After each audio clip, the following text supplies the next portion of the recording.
Hello po, kumusta na po kayo? Welcome back po ulit sa Lutong Pinoy sa Amerika. And for today's video po, tayo po ay gagawa ng napakasarap na refreshing juice. Ito po ang ating pink lemonade.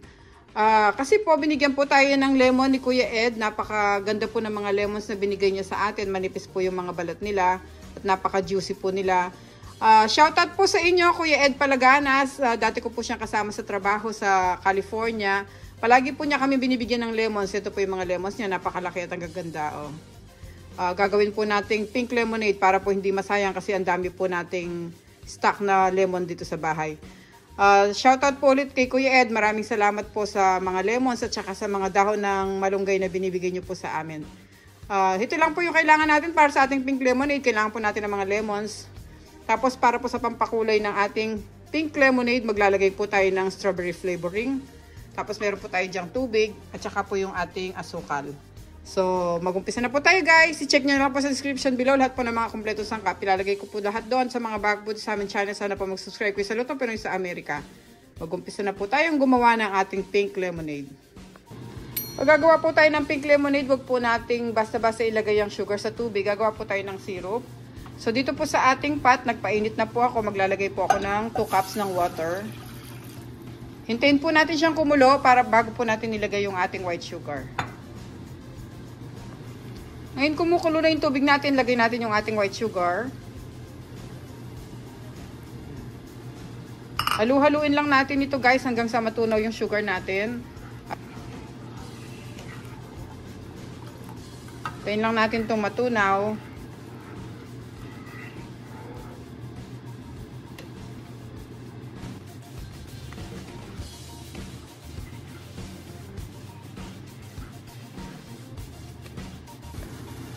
Kapag sobrang tunaw na yung ating sugar, hindi naman kailangan na malapot.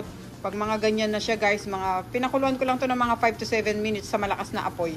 Pwede na natin siyang i-off. At palalamigin muna natin tong ating ginawang syrup.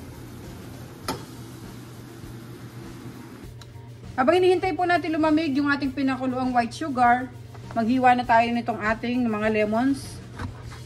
Tapos meron ako ditong citrus juicer. Optional lang naman ito, kung wala kayong ganito okay lang.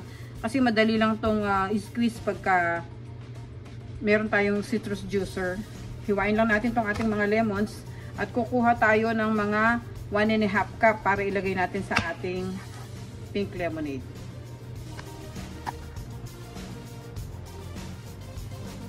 Tignan nyo guys yung lemon ni Kuya Ed, napakaganda oh. Ang nipis-nipis ng balat, napakaraming juice. Tapos kunin natin tong ating citrus juicer. Squeeze natin tong lemons natin.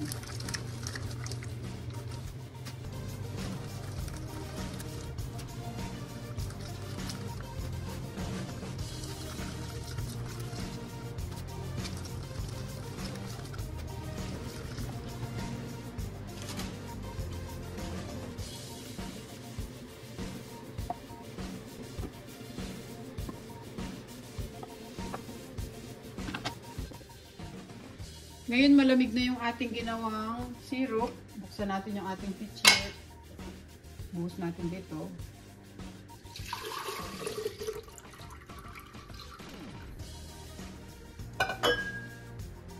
Tapos lagay natin yung ating lemon juice.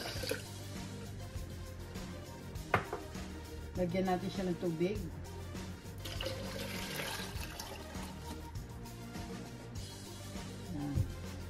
Tapos yung ating strawberry flavoring.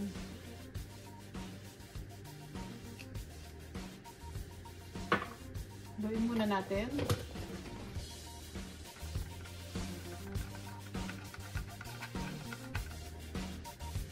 Kulang pa yung kulay niya guys. Dagdagan pa natin itong flavoring natin.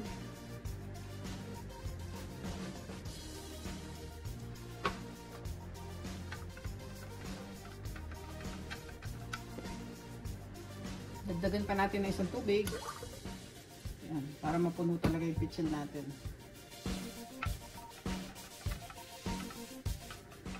Yan guys. Ngayon, kunin natin yung ating baso.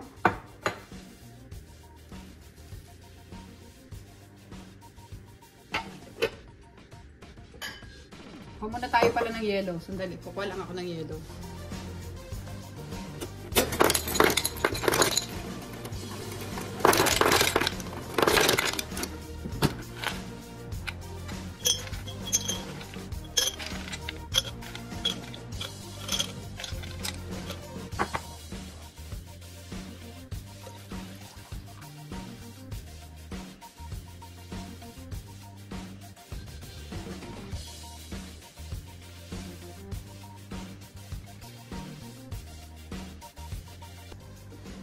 Ito na po guys, ang ating napaka-refreshing na pink lemonade.